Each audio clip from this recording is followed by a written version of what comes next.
Hello, this is Dr. Strickland. In this video, we will investigate some alkanes and their corresponding alkyl groups. Take a minute to read through these student learning objectives. These are the things that you should be able to do by the end of this video so that you're ready for the more difficult things we will do together in class. Now, Chapter 3 is formally the Introduction to Organic Compounds, and the introduction to organic compounds has to begin with alkanes, because these are the basic building blocks of all organic compounds. And so, like with any other new language, you have to know some vocabulary. So I want you to go to table 3.1 and find the list that has the names and the formulas from methane through dodecane, because you're hereby responsible for them. You have to know them in order to be able to do anything that involves functional groups. So this is where we begin. So there are a few terms that I want us to pull out here. One is saturated, one is hydrocarbon, and one is alkane. Now, saturated is a term that means contains the maximum number of hydrogens. You might think about a saturated sponge holding as much water as possible. All right, holds the maximum number of hydrogen atoms.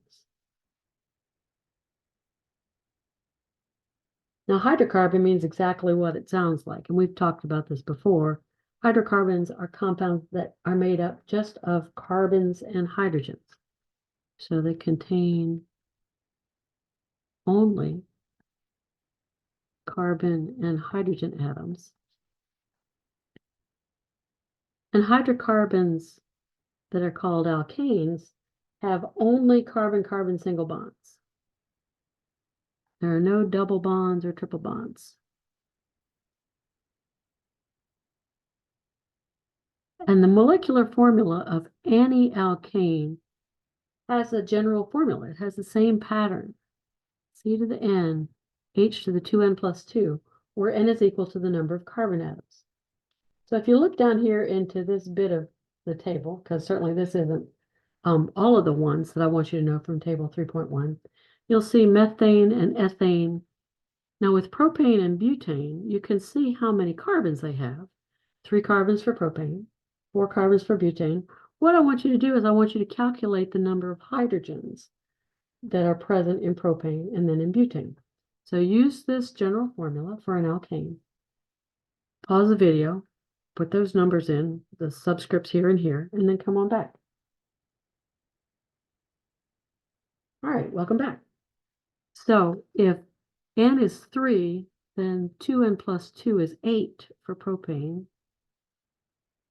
And if N is 4, then 2N plus 2 is 10 for butane. The other thing I want you to see is this little prefix thing here. N before the name of an alkane just means that all the carbons are in a straight chain. So that's, whenever you see that, that's what that means. Now, I know you've done Lewis structures of things like this, but just to have a complete set, we're going to draw the Lewis structures and then the condensed structural formulas. So I'm going to ask you to pause the video and do these 4 Lewis structures and then come on back.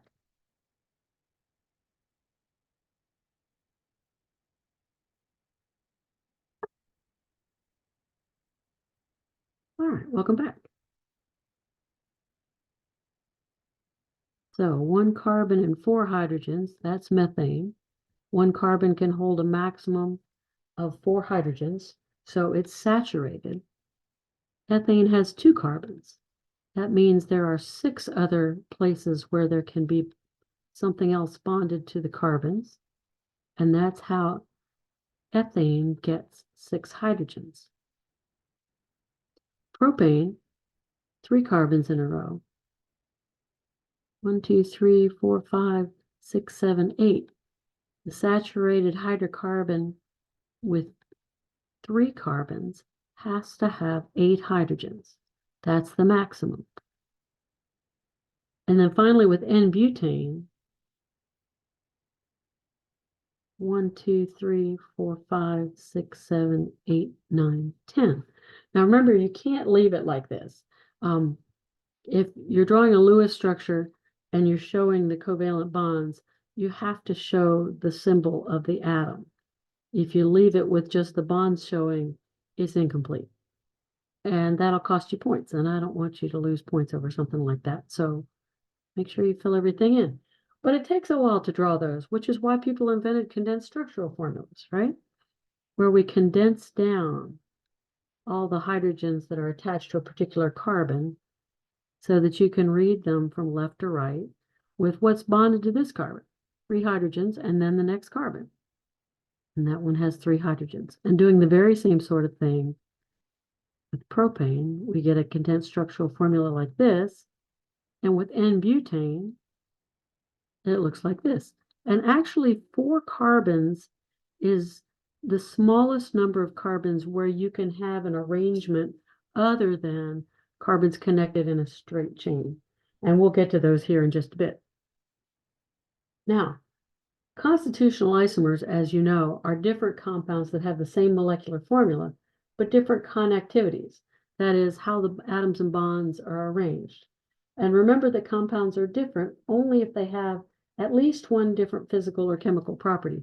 So just because it might look different on the page, doesn't necessarily mean that you've drawn something that's different. We'd have to identify compounds that have different properties of some sort. But this is where we begin. If you're going to draw 3 constitutional isomers that have the molecular formula C3H8O, well, one possibility is to have 3 carbons in a row and the oxygen on the end. Or you could have 2 carbons in a row and then an oxygen and then another carbon. All right, so let's see where that gets us. 1, 2, 3, 4, 5, 6, 7, 8. All right, so the first one is 1-propanol because it's got an OH of an alcohol. 1, 2, 3, 4, 5, 6, 7, 8. This is not an alcohol. This is an ether. I'm going to put the hydrogens in. And then the question is, what's the third one? Well, if I drew 1 carbon and then an oxygen, then 2 carbons, that's the same as this, just upside down. Same thing, if I took this oxygen and connected it to the other end of this 3 carbon chain, it would be the same thing. But what if I had 3 carbons in a row and the oxygen attached to the middle carbon? Does that work? Let's see. 1, 2, 3, 4, 5, 6, 7, 8. All right. And that's isopropanol or 2-propanol. So these are the 3 constitutional isomers that all share the molecular formula C3H8O, and they all have different boiling points. All have different melting points. That's how we know they're actually different compounds. Okay.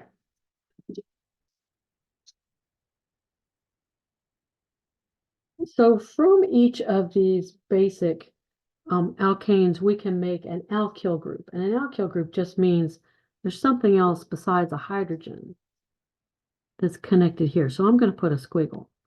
You don't have to put a squiggle, but that reminds me that it's not that it's incomplete. It's just that I haven't said what's bonded at that position. So for example, I could have an OH group bonded here instead of a hydrogen. And then this would be methyl alcohol. And these are common names that we're going to be using right now. And in common names, generally speaking, you use the name of the alkyl group and then the name of the functional group to follow. So what if I did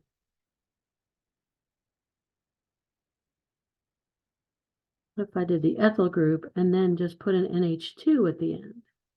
All right, so the alkyl group is ethyl. And the functional group is amine, ethylamine. All right, so well, what if I did 3 carbons in a row. And then a chlorine. Well, that would be propyl chloride. And then for butyl, I thought we'd do an ether. So CH3, CH2, CH2, CH2. There's our butyl. And the oxygen, and then I'm going to put a methyl group on the other side. So this methoxy group is what attached there. It's like the chlorine is what attached there, the nitrogen of the amino group attached there, the oxygen of the hydroxyl group attached there. So the common name of an ether has the names of these 2 alkyl groups in alphabetical order, followed by the word ether. So this is butyl methyl ether. Okay. All right. So that's the basic story on alkanes, at least the very basic alkanes and their corresponding alkyl groups. If you have any questions on any of this, please let me know.